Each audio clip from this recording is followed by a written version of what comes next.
people can't help themselves, right? They're going to tell you that what they purchased is the best because they spent their money on it. That was the decision that they made. So they want to make sure that you know that that's the best and nothing else can stack up.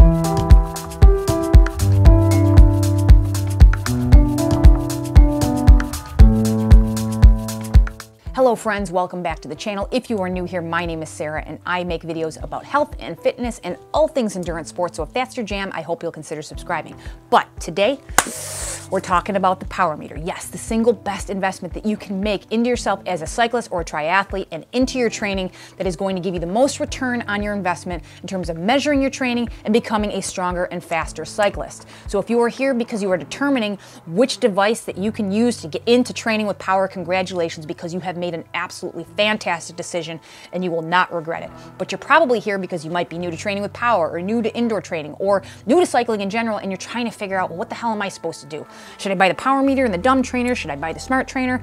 I'm not sure how I should set my system up. Everybody has all these different setups and I don't know which one's right for me. So hopefully by the end of this video, I will give you a solid answer as to which you should purchase and you will be well on your way to becoming a stronger and faster cyclist. So to start, my best recommendation is to have both a power meter and a smart trainer. They are going to have the overlapping benefit of measuring power and giving those metrics to your training, but they're also going to have some parallel benefits that you can use in conjunction with one another to really bolster the efficacy and the experience of your training in general. But I understand that there's a budgetary concern, right? Most of us don't have $1,500 to $2,500 just burning a hole in our pocket so we can just throw at these companies. So, hey, let me get a power meter and a smart trainer and a fan and all these 15 million things that we need. So let me give you some good tips as to where you can go, what you should buy first. I just want you to keep this in mind because if you're looking at cycling as you should, as a lifelong sport, it should be your long-term goal to bring both into your repertoire because I think you'll get far more value that way. But what am I going to recommend that you get first? Well, for most cyclists, I would recommend you start with the power meter that's going to stand alone and go onto your bike. And when I say most, I'm going to be thinking of the typical cyclist, the person who is training to primarily ride outdoors. Maybe you're a racer, you're a Frondo rider, you like to do cross-country rides, you are a group rider, you're looking to just nail those segments in your local area. Whatever it is, you're primarily focused on riding outdoors, right? And maybe you're riding indoors during inclement weather, or you want to do some of your structured training rides with more control indoors, but you're really focused on outside riding. That's where you're going to want a power meter on your bike all the time. You always want to be getting that data so that you can compare ride to ride. Maybe you hit that segment 2 weeks ago and you did it in 4 minutes, and then today you did it in 4 minutes and 30 seconds. You might wonder why, but with the power meter, you'll know where it's coming from. Did I get slower? Oh no, I applied more power on this ride. Oh, I see, I had a tailwind a couple weeks ago and I had a headwind today. So actually I am getting stronger with my training. I just had an extrinsic factor that was drawing on my speed because speed often doesn't tell you the story outdoors. So that's where power can give you a whole lot more value. Another benefit to using a power meter is that your return on your investment in terms of how long you can use it is very high.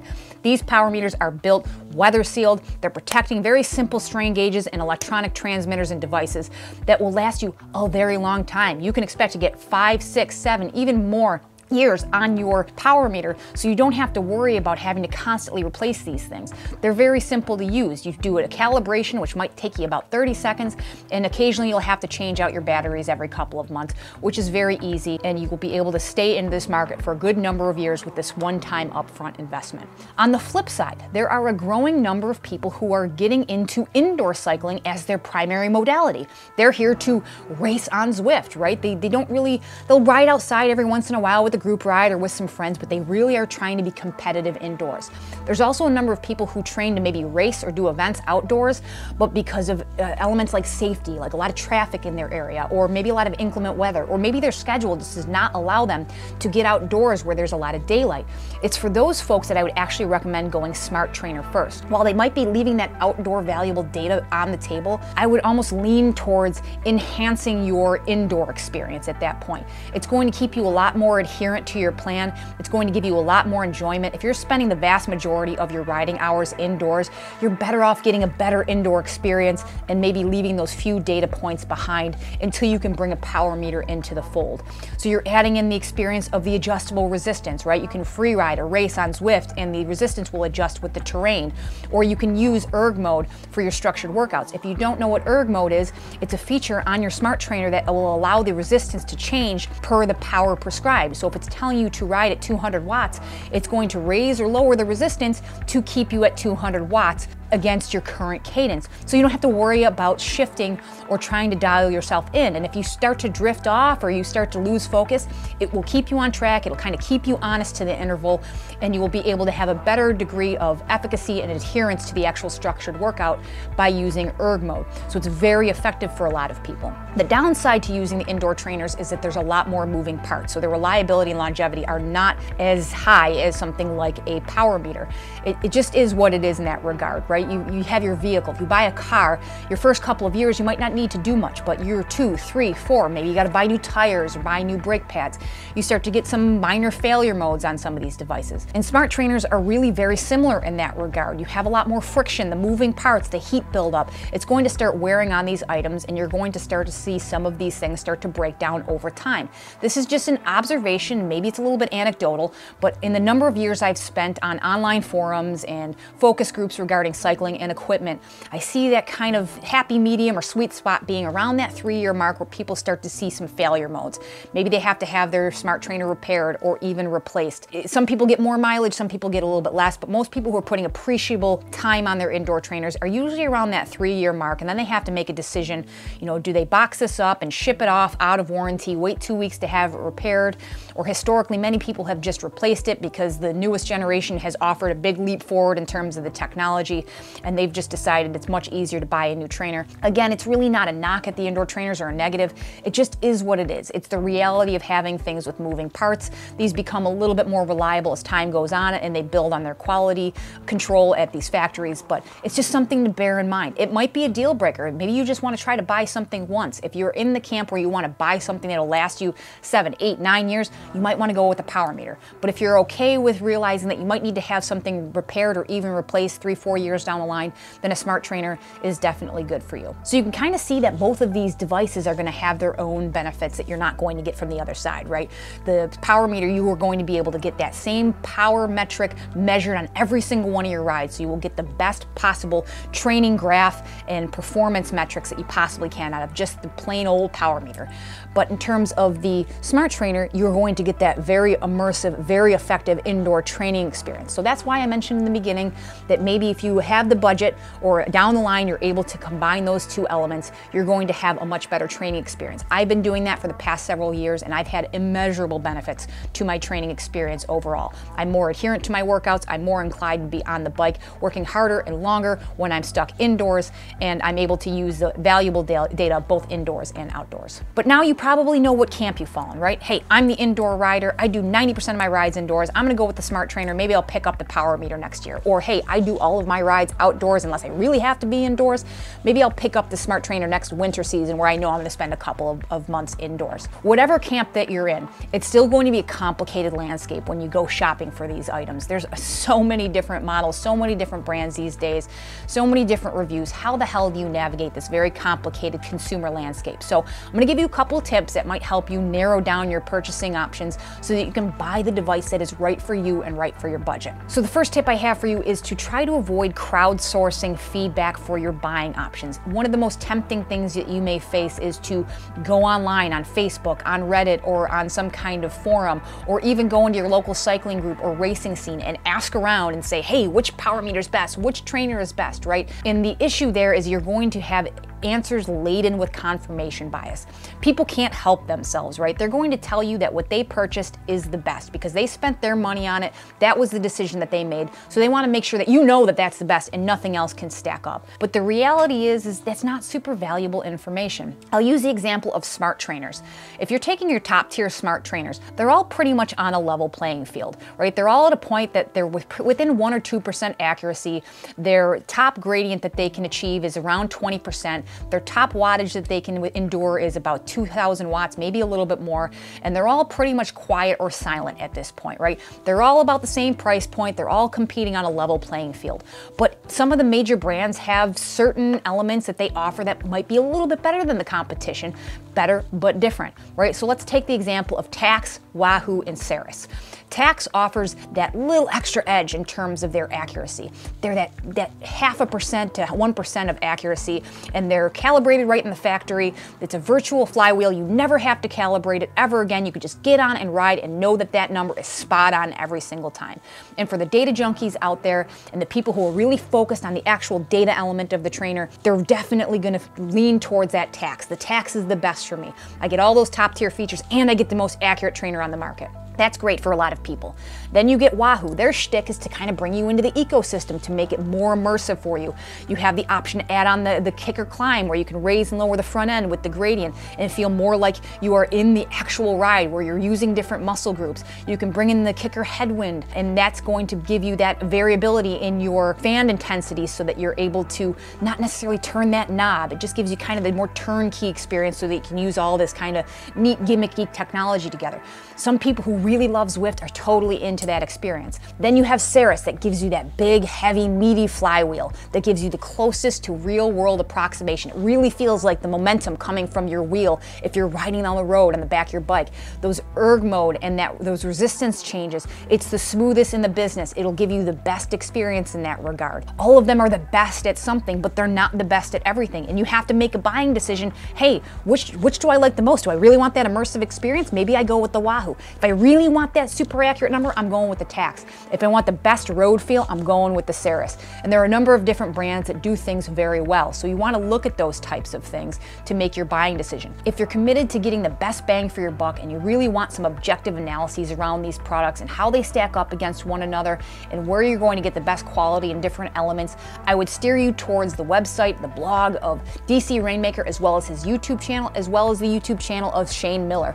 They have tested hundreds of these products and they have done exhaustive testing, pitting these things side by side to give you graphs and analyses of how these products actually stack up. They will give you good, honest feedback as to what is the best for which type of consumer. They're not beholden to any of these brands or any of these products. They will give you a good, honest appraisal. And if you're going to take anybody's word on these particular devices, it would be from them. So don't worry about what the guy down the street has to say. Go to people who are actually putting these devices through objective testing and protocols to give you the best buying options. The second tip I have for you is to buy the absolute best quality that you can possibly afford. Now that might seem like it's somewhat obvious, but that's not true to form for everything that we buy, right? It's not always the most expensive that's the best quality. But when it comes to cycling, the motto goes buy cheap, buy twice. And I'm going to steer you away from the entry-level products. The experience and the quality that you're going to get out of entry-level is just, you're not going to be satisfied. I've purchased entry-level devices and peripherals and gear for my bikes back in my earlier days, and I found myself 6, 8, 12 months down the line being kind of dissatisfied, realizing that I did leave some features and quality on the table that I'm really longing for, and I end up spending money on the better quality down the line anyway, and I've just kind of wasted that money and that time on something that was a little bit substandard. These trainers and power meters, they really do fall into that bucket, so I would recommend you steer away from the entry-level products. That said, if your budget only allows for that entry-level dollar amount, I would recommend one of two things. The first thing, and this is the harder thing to get your head around, is to wait. Pinch those pennies together, save for another few weeks, another couple of months, and really get into a better quality product. You really do need to look at cycling as a lifetime, long-term sport for yourself and invest in those things that are going to give you the best long-term, lifelong value. But if you really don't want to wait, if you really need to get into the sport right now or get into tracking with power right now, then there might be a couple of other options for you. First, you can definitely look at the used market. When it comes to power meters, we talked about their longevity. You can definitely find a power meter that's been used for a couple years, and if it's in good shape and it hasn't been crashed, you can buy that from somebody else and get several years out of it and save a lot of money that way. Smart trainers might be a little bit different. I would not necessarily buy a smart trainer that somebody's used for a couple years. But if somebody is reselling a smart trainer because they bought it and then they're having a baby or they're moving, or maybe they just got out of the sport, or maybe they did lose their job, you know, their loss is your gain in a lot of ways. You can save several $100s by buying a very lightly or unused smart trainer. So that might be an option to look at. The other option is to look at buying something a generation back. We are at a point in the progression of smart trainers and power meters where we're at the razor's edge in terms of innovation and development in this technology. We've done all of these basics to the point that you're not going to get much better, right? We don't need more than 20% gradient on our trainers. The Zwift and Ruby, they don't even present that high of a gradient. Most of us don't need to be over 2,000 watts. Most of us don't need anything to be more silent than silent. They're about as quiet as they're going to get. In terms of power meters, we've got all the pedal dynamics that we really need. It already measures cadence. They're already within 1 to 2% accuracy. How much more accuracy do we really need? We're going to start seeing development in terms of maybe more of the gimmicky elements, right? We're going to get more creature comforts on the trainers, maybe fans that are built in right to the trainer. So you have fans coming from behind as well as the fan you might put in front. You're probably going to see a hardwired option so you can hook up your trainer to your tablet or your computer via USB so that you don't have to worry about maybe some of the instability of the wireless connection. In terms of power meters, they might start building in maybe some measurement of wind resistance or CDA for those real aero junkies out there. But at this point, anything that you buy that was made pretty much 2017, 2018 going forward, they're already going to have all of these key features built into them. So you can go a generation or a model year back and get all the top tier features for several $100s less than the brand new item. You don't need the latest and greatest. You just need to be looking at those key features. You can save a lot of money by being a smart shopper and looking at the prior generation instead of actually going with entry level in a substandard product that might even be the same price. The third tip I have for you is surrounding accuracy. Accuracy is one of the key features or specifications that are advertised by these power meters and smart trainers as a selling point. And most of the mid-range to top tier are going to land anywhere between plus or minus 1 and 3%. It's pretty much satisfactory in that range for most of our uses. Most of us don't have enough raw power where that, handful of watts is really going to make a huge difference for us, but it is worth noting. But what's more important than accuracy is precision, and that's not actually advertised in the features and specifications. And precision and accuracy are actually two different things. So accuracy is how true to a pure power number your device is going to read. So if you brought it into a laboratory environment and you were able to apply exactly 200 watts, how close to 200 watts would your power meter or your smart trainer read? And if it's 198 to 202 watts, then you know that your power meter is within plus or minus 1%, which is a very good rating. But what's more important than that is the precision. So your precision is how consistent that power reading is to that center line or the center of the bullseye, right? So maybe your power meter or your smart trainer frequently reads at 200 watts, but then there's a wider breadth in between where it's maybe sometimes 210, sometimes it's 190, sometimes it's 205, sometimes it's 195. And it has this wider range around that center line. Whereas you might be able to find a power meter or a smart trainer that might be consistently 10 watts high or 10 watts low, but it always reads that same power. So it's very highly precise. It doesn't bounce around as much. And I would argue that having something more precise and slightly less accurate is actually better, because the reason we're measuring power is to rate our training over time.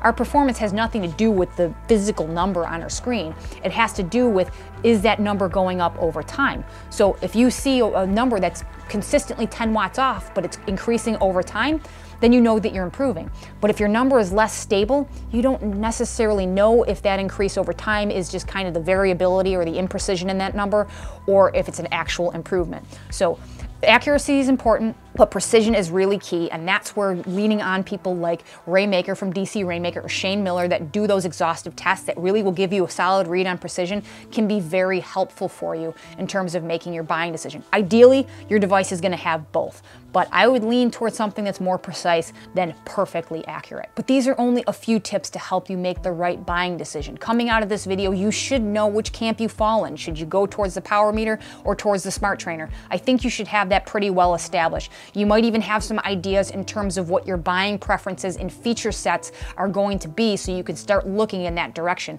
We can go on all day about these products, and this video could become hours long. That's why I'm going to encourage you to do your research. Use those resources below and to really start to dig in how you can best spend your hard-earned money. These things aren't cheap, so you want them to be the right fit for you, something that you can be pleased with more than a year down the line that you're not going to have to continually replace. But if you guys have any specific questions, please ask them down below. I would love to help you guys more down there. If you got some value out of this video, I'd appreciate if you hit that thumbs up button. It really does help to get this video in front of more people that might have the same questions you do. If you're looking for more training videos, check these ones out over here. Subscribe if you haven't already. And as always, I will catch you guys in the next one. See ya.